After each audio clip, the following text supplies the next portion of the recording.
د غوا پی چې کوم دی دا د غوا د بچي دپاره دي. اوس که یو سړی ماشومانو ته د غواو پی ورکوي نو دا څومره غټ نقصان کوي، ځکه چې د غواو پی چې دي دا د ځناور د بچي دپاره جوړ دي او په دې کې پروټینز او په دې کې د طاقت چې کوم اشیا دي هغه ډېر زیات دي.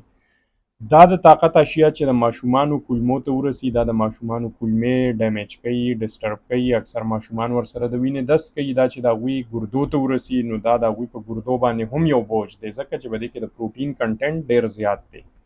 بله دویمه خبره، د غواو په پیو کې آیرن کمی دی.